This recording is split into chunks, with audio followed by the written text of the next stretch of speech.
Welcome back to Bonzai Radio. I'm sitting here with Terry Erdman, also known by his BBI name, Silver Fox.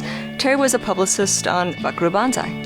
And this is Denise Okuda, formerly Denise Tathwell, or Catnip, who is one of the people I worked with at Fox and who helped come that close to almost getting the sequel made. Hi, Terry. Hi, Denise. So tell me, who's your favorite Cavalier?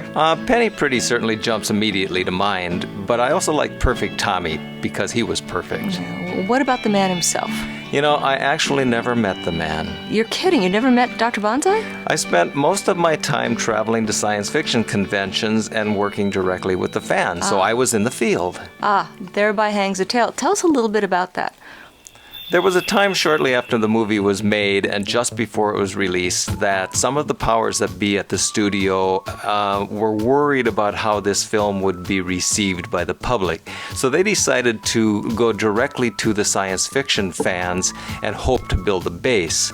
It's amazing how well they responded to it. As soon as we started going to certain cities around America, the fans just clasped onto this picture and they never let go. There are people who for all these years have really been fond of this picture, and it all started right then when we started going to the science fiction convention. So Terry, tell me more about the publicity for Buckaroo Banzai. Tell me about the headbands. The headbands. When we started thinking about carrying the trailer of the film into the science fiction conventions, we thought it would also be nice if we could have some type of a giveaway item and just hand them out to the people at these events. So we discussed what should it be. We could make a button or a book cover or something real traditional. And one day while a number of us were watching a rough cut of the film, we saw Dr. Bonzai tie this headband around his head. And we said, that's the thing. We had no idea that they were going to cost us a fortune to manufacture them, and just getting them devised and made was very difficult, but they went over so well. I would stand with a handful of them at conventions and people would come up reaching. I felt like a superstar once in a while when I was handing those headbands out, and today it's all these years later and you go to these events and you still see people wearing these things that I gave them. It's wonderful. I mean, it's amazing. And you had a lot made. I mean... Yeah, we made 35,000 of them and handed out immediately. We handed out about 25,000 of them, and then I realized how popular they were going to be, and for the next couple of years I was very careful how I handed away the next 10,000, and eventually they all just dissipated off into the public. You know, I think another thing that was really important is that the fans of Buckaroo Banzai were really hungry for things from the show, and there weren't a lot of them. I think there was one T-shirt. Yeah, there were a couple of actual licensed products. The licensing world was very small back in those days. Nowadays, when a movie comes out, you see toys being given away at every fast food place in the country, and clothing items are for sale and things even before the movie comes out. That wasn't the standard back in those days. There was a little toy of a jet car going through a mountain, a little round push button toy, and I believe there was a very early video game that only worked on PCs and was not widely distributed. And there was a set of Viewmaster cards where you could watch, I think, 8 little scenes from the movie, and I believe that's it. That's about all that was ever made. Yeah. But again, the fans were so hungry for this product that they started creating T-shirts of their own. In fact, you can still see some at the science fiction convention. And patches. The Cavaliers in the film all wore jackets with patches on the shoulders, and those patches became very popular, and we started seeing them appearing everywhere. People were making them themselves. Anybody with a sewing machine and a little knowledge of doing stitching was making very realistic looking patches from Bonzai. So the film was released. Unfortunately, the film was only released in a limited number of theaters, and it stayed in a lot of them for a very short amount of time.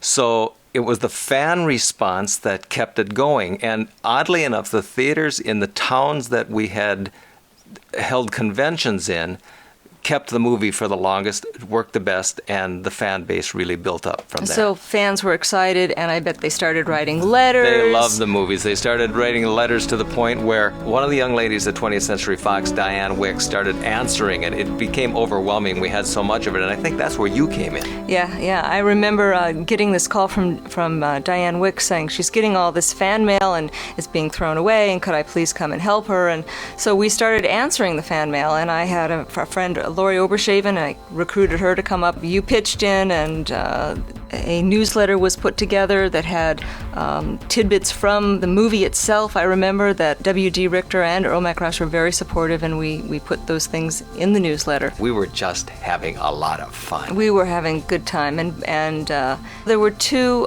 Blue Blazer regulars in New York, Carol Walski and Fern Martyr, or DJ and Sunshine, and we would actually put a lot of the letters in the pouch, and they would go to the Fox studio in New York, pick up the pouch, work on the mail, and put it into their computers and create a database, and then send that back to us. I mean, this is 1985. We were still using typewriters. There was no internet. It turned into a fan club. We called it the Blue Blazer Regulars, right? The creation of a fan club and answering fan mail wasn't really the goal. It was merely a way to generate publicity to get the next film made. Yes, everybody was hoping that we would see a film called The World Crime League. Yeah. And I know that the cast was ready to work on a sequel. Certainly the director, Rick Richter, and the writer, Earl McRauch, were ready. And the financing was in place. But at the last minute, things fell apart. I think the financing dropped out, and the studio never made the second picture. And you went on to be publicist on other projects? Yeah, I worked on a lot of different films for a lot of different studios. I worked on a variety of things as Encino Man, or Star Trek V, or What's Love Got to Do with It, the Tina Turner story, which is a wonderful movie. Basically all because I happened to be lucky enough to work on The Adventures of Buckaroo Banzai. But no matter where you went, the fans always asked about Buckaroo Banzai. Even though Bonzai was out of theaters, it was reborn, so to speak, at the midnight screenings. Yeah, that was a phenomena of the 1980s. People would start going to midnight screenings at theaters, for instance, near college campuses, and Buckaroo Banzai fit right into that category of film. I remember somebody showed up with a big pink cake box. I always wondered how the general public, who didn't really know what that BB stood for, thought of those fans when they were walking in with their big pink boxes. So tell me, what happened after the World Crime League wasn't made? Well, for a number of years, the rights to the project were tied up with a number of studio acquisitions, and then they passed from one studio to another. Hollywood contracts are tremendously complicated. The financing would come in and disappear. Oddly enough, for a while, the rights to Buckaroo Banzai were actually owned by the French government. Oh, that would have been interesting. It yes. would have been. And then a while back, I got a telephone call from Rick Richter, who said that he had finally signed a deal to do a television series on Buckaroo Banzai, and that is still in development. Last week on Bonzai Radio, we interviewed Margaret Clark of Pocketbooks, and she told us that they were going to be reissuing the novel written by Earl McRauch. That's a wonderful idea, and hopefully there might be a DVD soon. Yes, I hear that they're planning a DVD. We certainly hope that it comes to pass. So tell me about the new generation of fans. I was on the internet the other day and I did a web search. I find out there's a lot of websites where people are talking about Buckaroo Banzai. There are websites such as World Watch Online. It's a great news source. Blue Blaze Station number 23, which is Relayer's site. The World Watch Files, Bonzai Fact site, which gives you anything you want to know. That's FAQ, FAQ. There's Team Bonzai in the New Millennium and the BBI Go phone directory. Of course, there's starland.com, which also is a great source for some of those t-shirts we were talking about. And then, of course, there's bonsai-institute.com, which is the official Bonzai website. And it just goes on and on. It's just amazing. 15 years ago, this started with this film, and it just exploded and continues to go on.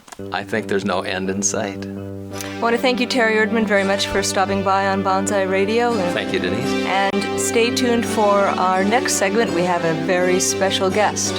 We have Rawhide himself. Wait a minute, isn't he dead?